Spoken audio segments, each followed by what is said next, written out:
Hi guys, তোমরা কেমন আছো? আশা করি ভালো আছো। আজকের টপিকটা তোমাদের পুঙ্খানুপুঙ্খভাবে বাংলার অনুবাদ শেখাবো। সেটা দেখো, এটা আনসিন প্যাসেজ। অবশ্যই তোমরা প্রথম থেকে লাস্ট অবধি দেখো কী করে আমি এটাকে বাংলায় অনুবাদ করছি। প্রথম থেকে লাস্ট অবধি দেখো, হ্যাঁ, অবশ্যই দেখবা। হ্যাঁ, দেখো, the crow is a common bird. কাক হচ্ছে সাধারণ পাখি। It is found all over the world. এটা পৃথিবীর সমস্ত জায়গায় দেখা যায়। দেখো, the house crow is a black in colour with grey neck. দেখো, হাউস ক্রো মানে কি, সাধারণত যে কাকগুলো দেখা যায়, দেখো সেটা কি কালো রঙের হয়, হ্যাঁ, এবং হচ্ছে ধূসর রঙের। তোমার হচ্ছে নেক মানে হচ্ছে তোমার এখানে গলা, হ্যাঁ।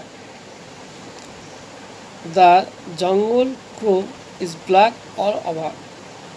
দেখো, যেগুলো হচ্ছে জঙ্গলে থাকে যে কাকগুলো, সেগুলো সমস্তটাই শরীরটাই হচ্ছে কালো রঙের হয়। দেখো, the crow can eat anything. কাক যে কোনো খাবারই খেতে পারে। দেখো, but it likes to eat the left over of food that man it's.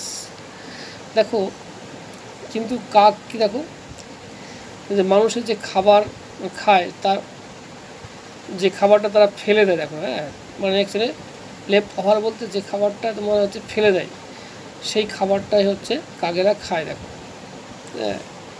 It is intelligent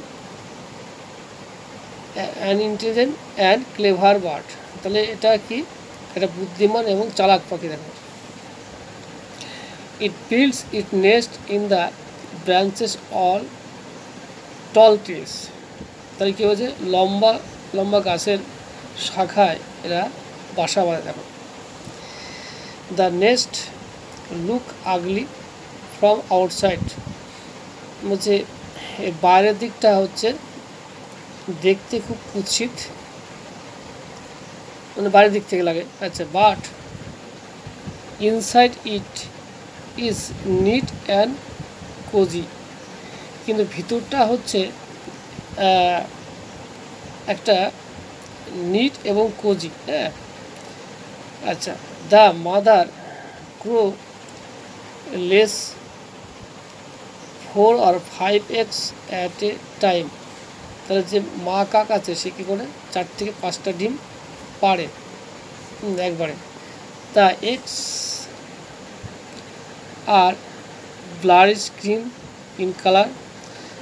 দেখো, ডিমগুলো হয় কী বলা যায়, তোমার হচ্ছে কালো প্রকৃতির হয়, সরি সবুজ প্রকৃতির হয়, অ্যাকচুয়ালি সবুজ। They have brown marks on them. আর সেগুলো কী হয়, দেখো, অ্যাকচুয়ালি বাদামি আকৃতি হয়। দেখো,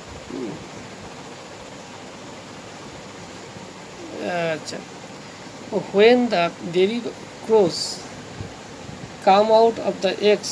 যখন হচ্ছে বাচ্চা কাক ওই ডিম থেকে বাচ্চা ফোটে, both প্যারেন্টস টুক আফটার দেম। তখন হচ্ছে তাদের বাবা মা কী করে, যত্ন করে।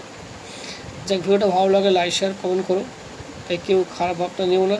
এখানে হয়তো কিছুটা হয়তো বলতে গিয়ে হয়তো ভুলভাল হতে পারে, নিজের মনে করে ক্ষমা করে দিও। কিছু কিছু ওয়ার্ড হয়তো একটু অজানা আছে, হ্যাঁ, সেই জন্য হয়তো ওখানে আমি একটু আক্ষরিক মানে করে দিয়েছি, এর জন্য ক্ষমা করে। হ্যাঁ।